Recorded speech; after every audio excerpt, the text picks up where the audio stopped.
Hello dear students, today we will discuss worksheet number 28, metals and non-metals. Reaction of metal with acids. Metal plus dilute acid is equal to salt plus hydrogen. Metal reacts with acid to give a salt and hydrogen gas.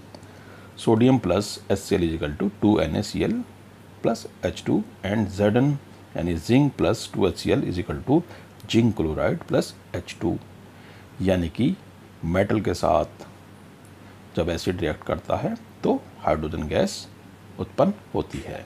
Copper does not react with dilute HCl. Hydrogen gas is not evolved when a metal reacts with nitric acid. It is because nitric acid is a strong oxidizing agent. It oxidizes the hydrogen produced to water and itself gets reduced to any of the nitrogen oxide N2O, NO, NO2. यानी कि जब nitric acid react करता है किसी metal के साथ तो वो हाइड्रोजन गैस जो निकलती है वो उसको दोबारा से रिड्यूस करके वाटर बना देता है और खुद N2O, NO या NO2 ये गैसेस बना देता है.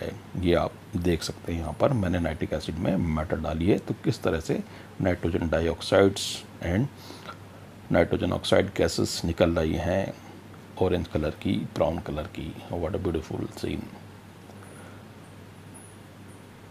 But magnesium and manganese react with very dilute nitric acid to evolve hydrogen gas.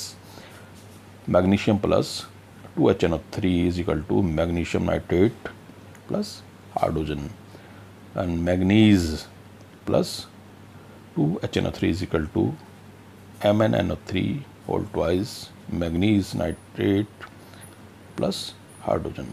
Reaction of metal with solution of other metal salts. Metal A plus salt solution of B is equal to salt solution of A plus metal B. यानी कि metal A ने B में से उसको displace कर दिया है. आप देख सकते हैं इधर Fe plus copper sulphate is equal to ferrous sulphate plus copper. यानी जो ज़्यादा रिएक्टिव मेटल होगी वो कम रिएक्टिव मेटल को उसके सॉल्ट में से डिस्प्लेस कर देगी, विस्थापित कर देगी. Copper plus 2AgNO3 is equal to copper nitrate plus 2Ag. Copper nitrate का फॉर्मूला थोड़ा सा गलत है, इसको लिखेंगे CuNO3 2 whole twice. All metals are not equally reactive. If we check the reactivity of various metals with oxygen, water and acids, we find all metals do not react with these reagents. Iron plus copper sulfate is equal to ferrous sulfate plus copper. The reactivity series is a list of a metal arranged in the order of their decreasing activity. Activity series relative reactivities of metal. Potassium, sodium, calcium, magnesium, aluminum, zinc, iron, lead, hydrogen, copper, mercury, silver, gold. यानी most reactive से less reactive तक. सबसे ज़्यादा reactive potassium और sodium है और हम आपको सोडियम की रिएक्शन करके दिखाएंगे अभी. ये देख लीजिए कितनी वॉलेंट रिएक्शन है सोडियम की. While metal from magnesium to lead can react with acid, metal from copper to gold are highly unreactive and don't react with any other substance in normal condition. This is the reason why metals like gold don't get corrode easily and don't form oxides, while metals such as zinc, aluminum, magnesium, calcium, etc. form oxides readily. Hydrogen is a non-metal, but still it has been included in the reactivity series as it helps in comparison of reactivity of metal. Let us practice some question. Which gas is produced when dilute hydrochloric acid is added to a reactive metal? So metal के साथ hydrochloric acid होगा तो hydrogen gas ही release होगी. Write the chemical reaction when zinc react with dilute HCl. तो Zn plus 2HCl is equal to ZnCl2 zinc chloride plus hydrogen. What happens when copper reacts with silver nitrate solution? Copper displays silver from its solution.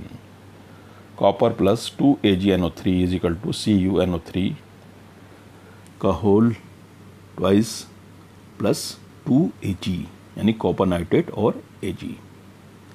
Question number 3 है a solution of copper sulphate was kept in an iron pot after few days the iron pot was found to have number of holes in it write the equation of reaction that took place.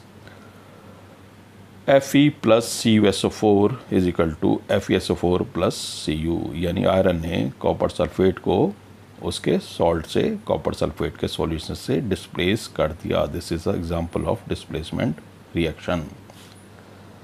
Use the table above to answer the following question about A, B, C and D। इस तरह के question बहुत आते हैं।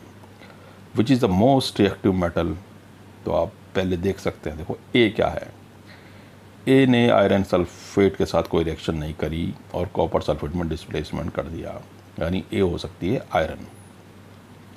B क्या है, B ने displacement iron को भी कर दिया, ठीक है, और जिंक के साथ, जिंक सल्फेट के साथ कोई रिएक्शन नहीं की, यानी कि ये जिंक है।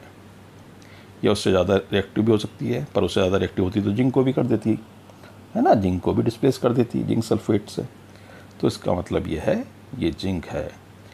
सी नो रिएक्शन, आयरन के साथ कोई रिएक्शन नहीं, कॉपर के साथ कोई रिएक्शन नहीं, जिंक सल्फेट के साथ कोई रिएक्शन नहीं, और डिस्प्लेसमेंट कर दिया सिल्वर नाइट्रेट को, यानी कि ये कॉपर सल्फेट के साथ कोई रिएक्शन नहीं करी इसने, तो ये हो सकती है कॉपर, ठीक है। यानी ना तो जिंक के साथ करी, ना इसने आयरन सल्फेट के साथ करी, ना कॉपर सल्फेट के साथ, ना जिंक सल्फेट के साथ, तो ये कौन सी हो सकती है, कॉपर, क्योंकि कॉपर सिल्वर नाइट्रेट के सॉल्यूशन डिस्प्लेस कर सकता है। और डी देख लेते हैं, डी की किसके साथ कोई रिएक्शन नहीं है, तो यानी कि ये सबसे कम रिएक्टिव सिल्वर मेटल हो सकती है। अब हम आंसर आराम से दे देंगे, which is the most reactive metal, B, यानी कि zinc. What would you observe if B is added to a solution of copper sulphate में अगर आप बी डाल देंगे तो वो डिस्प्लेस कर देगी कॉपर सल्फेट के सॉल्यूशन में से कॉपर को, ठीक है। तो जिंक हमारे अकॉर्डिंग जिंक है, तो जिंक सल्फेट हो गया। Arrange the metal ABCD in the order of decreasing reactivity, तो सबसे ज़्यादा रिएक्टिव मेटल हो गई बी, ठीक है, जिसने आयरन को भी डिस्प्लेस कर दिया। फिर ए है जिसने ए, ठीक है, तो BACD